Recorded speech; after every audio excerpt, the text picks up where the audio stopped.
శ్రీగురుభ్యో నమః. నమో దేవ్యై మహాదేవ్యై శివాయై సతతం నమః. నమః ప్రకృత్యై భద్రాయై నియతాః ప్రణతాస్మతాం. శృతిస్మృతిపురాణానాం ఆలయం కరుణాలయం. నమామి భగవత్పాదం శంకరం లోకశంకరం. అర్చనకాలే రూపగత, సంస్తుతికాలే శబ్దగత, చింతనకాలే ప్రాణగత, తత్వవిచారే సర్వగత.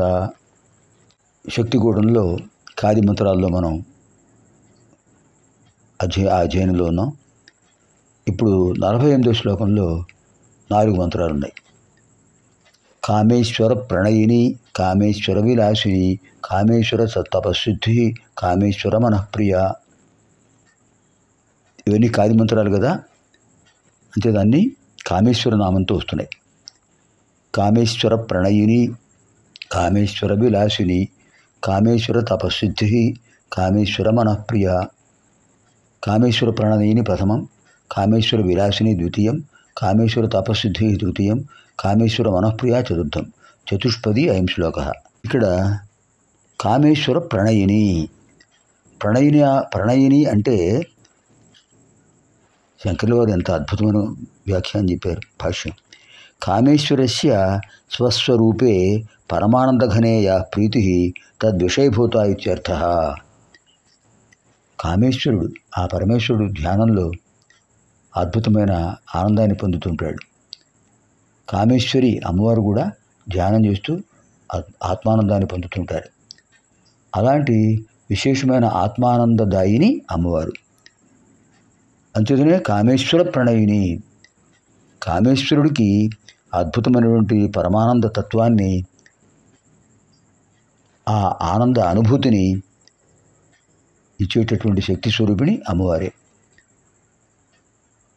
అమ్మవారి అనుగ్రహం ఉంటేనే కదా మూలాధార చక్రంలో ఉన్నటువంటి కుండలిని శక్తి స్వాధిష్టానం, మణిపూరం, అనాహతం, విశుద్ధి, ఆజ్ఞాచక్రం వరకు వస్తుంది. ఆ తర్వాత స్వామివారి అనుగ్రహంతోనే సహస్రార చక్రంలో ప్రవేశిస్తుంది. అలాంటి విశేషమైన తత్వం ఉంది కనుకనే అమ్మవారిని కామేశ్వర ప్రణయిని అన్నారు. కామేశ్వర స్వామి వారికి అద్భుతమైన ఆత్మానందాన్ని కలిగించేటువంటి తత్వం కలిగిన వారు. ప్రకృష్టం నయతి ఇది ప్రణయిని. ప్రకృష్టం నయతి ఇది ప్రణయిని. పరిపూర్ణంగా స్వామివారికి ఆనందానుభూతి దగ్గరని చేర్చేటటువంటి శక్తి స్వరూపిణి. అమ్మవారి అనుగ్రహం ఉంటేనే ఆ స్వామివారు ఆ ధ్యానంలో ఉండి ఆత్మానంద అనుభూతిని సమగ్రంగా పొందుతారట. అమ్మవారు తపశ్శక్తి స్వరూపిణి, అయ్యవారు తపశ్శక్తి స్వరూపులే. పరస్పర తపస్సంపత్ ఫలాయిత పరస్పరవు. ఈ విషయాన్ని ఇంతకుముందు అనేక పర్యాయాలు చెప్పుకున్నాం. పరస్పర తపస్సంపత్ ఫలాయిత పరస్పరవు.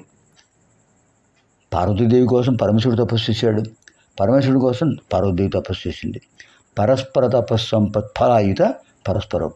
ఆ తపఫలితంగా ఆది దంపతులు మనల్ని అనుగ్రహిస్తున్నారు. అనుగ్రహించడానికి దంపతులు అయ్యారు. కామేశ్వర విలాసిని. విలాసిని నామ స్వేచ్ఛా విహారిణి. గృహంలో గృహిణి స్వేచ్ఛగా సంచరిస్తుంటుంది. గృహం వచ్చేతే స్వేచ్ఛా సంచారత్వం గృహిణికి ఉంది. ఎందుకంటే గృహానికి యజమానురాలు ఆవిడ. అప్పుడు కామేశ్వరుడు ఎంత సంతోషిస్తాడు.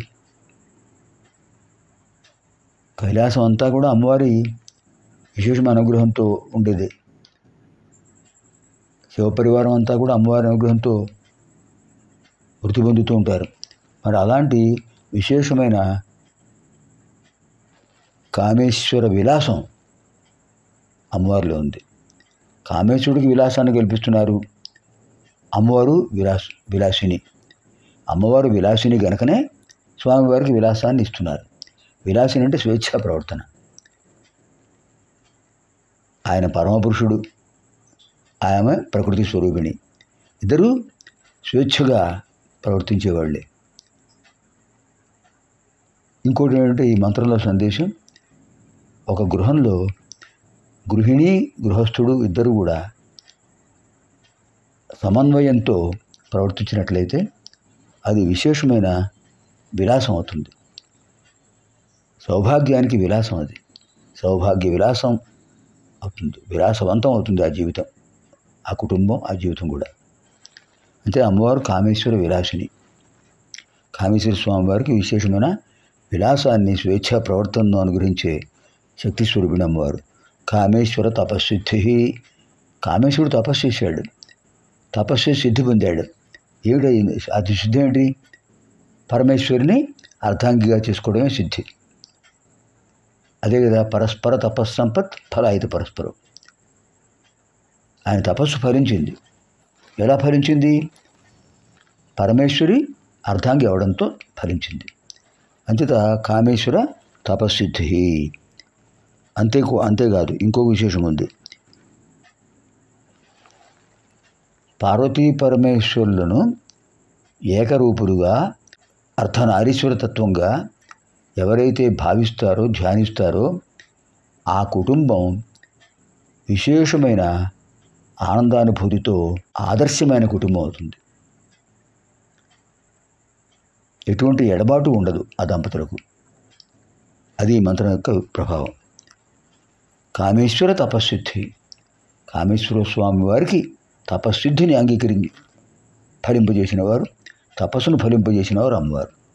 అలాగే అమ్మవారి యొక్క తపస్సును ఫలింపజేసిన వారు స్వామివారు. పరస్పర తపస్సిద్ధి అక్కడ కలిగింది. ముందు అమ్మవారి తపస్సు చేశారు, తర్వాత స్వామివారు తపస్సు చేశారు. అటువంటి అద్భుతమైన తపస్సిద్ధిని కలిగించే దంపతులు ఆది దంపతులు. కామేశ్వర మనఃప్రియ. కామేశ్వరుడికి కామేశ్వరుడి మనస్సుకు ఎంతో ప్రియత్వాన్ని కలిగిస్తుంది అమ్మవారు. అంటే ప్రియత్వం ఎప్పుడు వస్తుంది? ప్రీతితో ఉన్నప్పుడే వస్తుంది. ఆ ప్రీతి తత్వమే ప్రియతత్వం. ఆ ప్రియతత్వం అమ్మవారి సహకారంతో లభిస్తుంది. ఆయన ఎప్పుడు ధ్యానం చేస్తుంటాడు, పరమేశ్వరుడు జపం చేస్తుంటాడు. అటువంటిప్పుడు ఆయనకు విశేషమైన జ్ఞానానందానుభూతి ఎప్పుడు వస్తుంది? అమ్మవారి యొక్క సహకారంతోనే. అమ్మవారి సహకారం లేనిదే ఆయన ధ్యానం చేయలేరు.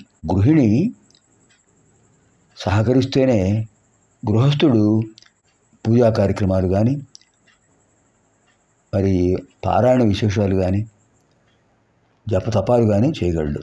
లేకపోతే అలా చేయడానికి అవకాశం లేదు. ఆ విశేషమైన మనఃప్రియత్వం అనేది అమ్మవారి వల్ల లభిస్తుంది.